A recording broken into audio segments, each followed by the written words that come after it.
নমস্কাৰ, মোৰ ইউটিউব চেনেললৈ আপোনালোকক স্বাগতম জনাইছোঁ। সকলোৱে জানে যে যিহেতু মই পশু চিকিৎসা বিভাগৰ লগত জড়িত, মোৰ ভিডিঅ'সমূহ যিসকলে ৰেগুলাৰ চায় তেওঁলোকে গম পাব যে মই ভিডিঅ' কিহৰ ওপৰত বনাওঁ।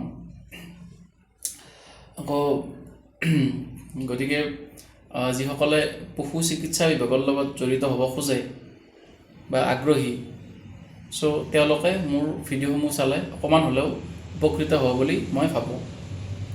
যিহেতু মই নতুনকৈ এটা চিৰিজ আৰম্ভ কৰিছোঁ, মানে যিসকল কমেণ্ট দিয়ে জানিব খোজে, গতিকে সেইটোৰ উত্তৰস্বৰূপে মই ভিডিঅ'সমূহ প্ৰস্তুত কৰোঁ। চ' তোমালোকে যিখিনি কুৱেশ্যন মোক সুধিছা কমেণ্টত, মই এই ভিডিঅ'ৰ থ্ৰুৰে ৰিপ্লাই কৰিম। চ' এজনে সুধিছে, হাফিজুৰ খান বোলা সুধিছে, দাদা আছামৰ ল'ৰাই BTRত VFA এপ্লাই কৰিব পাৰিম নেকি?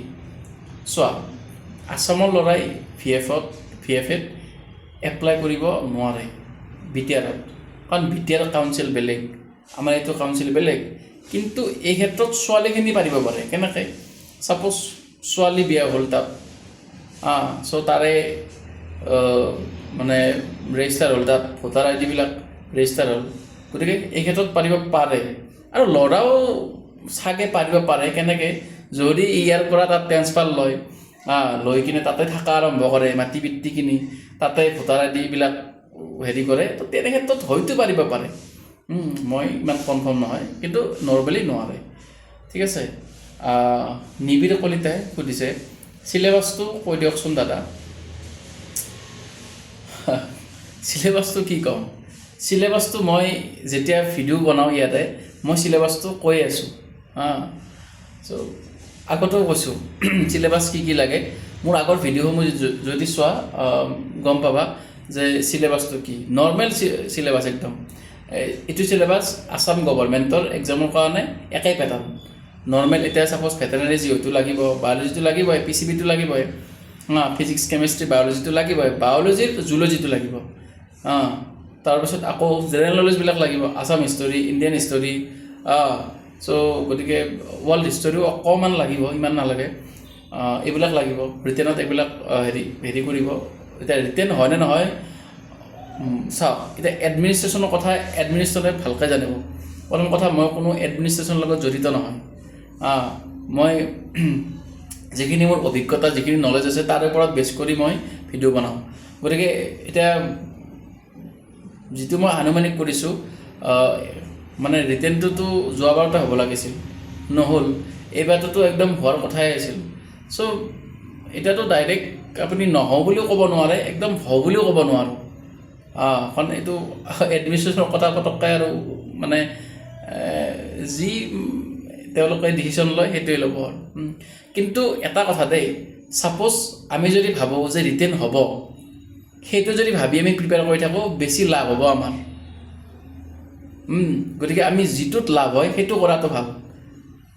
ছাপ'জ ৰিটেন নহয় বুলি ভাবি কিনে আপোনালোকে বাদ দিলে, আৰু পঢ়া শুনা বাদ দিলে বা হেৰি কৰা বাদ দিলে, ভাইভাটো ল'ব, অকণমান পঢ়িলে হৈ গ'ল, আৰু ইয়াৰ গৰুৰ ওপৰত অকণমান চালেই হ'ল, আৰু বা এনাটমি ফিজিঅ'লজিখিনি অকণমান চাওঁ আৰু মানে এক্সামৰ আগে।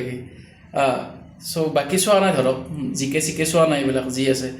চ' তাৰে পিছত ধৰক আপোনালোকে গম পালে নটিছত যে হ'ব, ৰিটেন হ'ব, তো তেতিয়া কি কৰিব? জিকেটো এনেকুৱা এটা বস্তু নহয় যে লগে লগে কৰা বস্তু। জিকেটো এটা কি বুলি কয়, এইটো সাধনা কৰি থাকিব লাগিব, নন ষ্টপ প্ৰেক্টিচ কৰি থাকিব লাগিব জিকেত।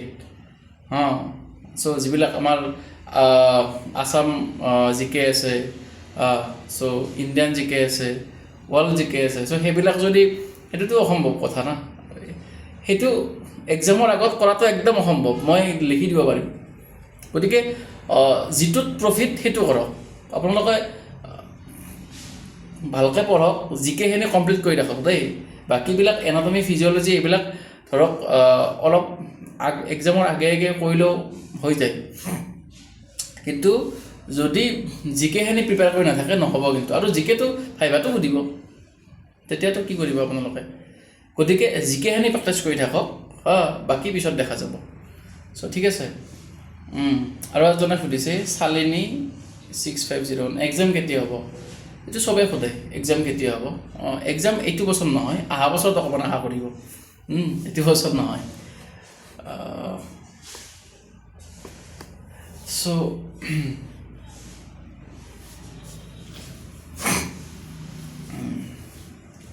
মহিবুল্লাহ মজুমদাৰ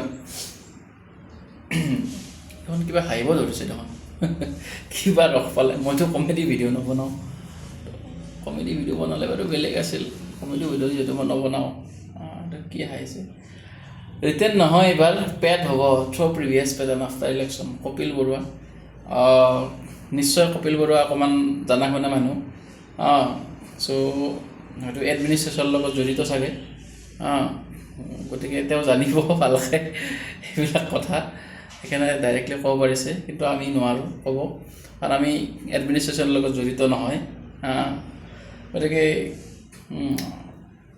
তেওঁ জানিব কপিল বৰুৱাই গম পাইছে কিজানি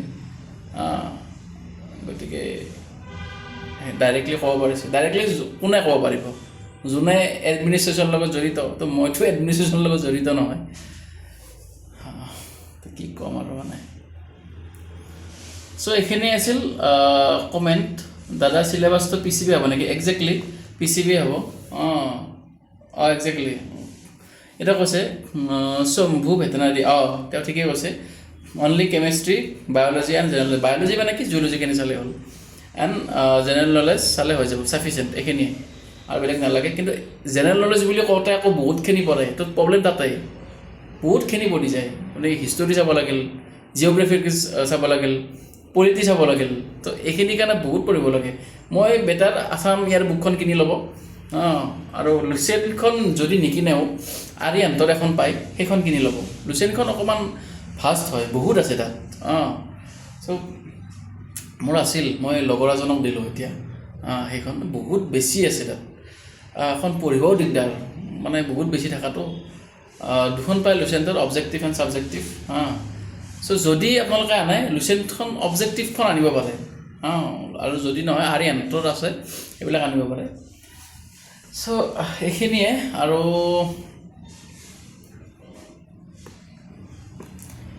মহিবুল্লাহ মজুমদাৰ আকৌ কিবা হাঁহি এটা হেৰি দিছে চ' এইখিনিয়ে আছিল কমেণ্টৰ এনচাৰ আৰু যদি কিবা আপোনালোকে সুধিব লগা থাকে মোক কমেণ্ট কৰিব ভিডিঅ'ত মই নিশ্চয় ভিডিঅ' বনাই কৈ দিম চ' আজিলৈ মানে ভালে থাকক ভালকৈ প্ৰিপেয়াৰ কৰক ভাল হ'ব সকলোৰে জয় অসম জয় জুবিন দা আকৌ এটা অকণমান ৰৈ গ'ল ক'ব মই কৈছোঁ ইয়াতে যে এই যিবিলাক এক্সাম গ'ল আমাৰ ADRE 3 ADRE গ্ৰেড 3 গ্ৰেড 4 এইবিলাক যে এক্সাম গ'ল আৰু বাকী আদাৰ হেৰি কেইবছৰমানৰ মানে পেপাৰ কালেক্ট কৰিব পেপাৰ কালেক্ট কৰি জিকেখিনি আপোনালোকে প্ৰেক্টিছ কৰিব সেইবিলাক পেপাৰৰ মিনিমাম 10% এটা হ'লেও কমন পৰিব তো বহুত লাভৱান হ'ব এই ক্ষেত্ৰত যে পেপাৰ কালেক্ট কৰি প্ৰেক্টিছ কৰাটো বহুত মানে লাভদায়ক কাম কিছুমানতো তেনেকৈ এক্সাম ক্লিয়াৰ কৰে ইভেন মই যেতিয়া মই ADRE হৈছিল আমাৰ বহুত আগতে হৈছিল তো প্ৰথম ADRE যেতিয়া হয় তো তেতিয়া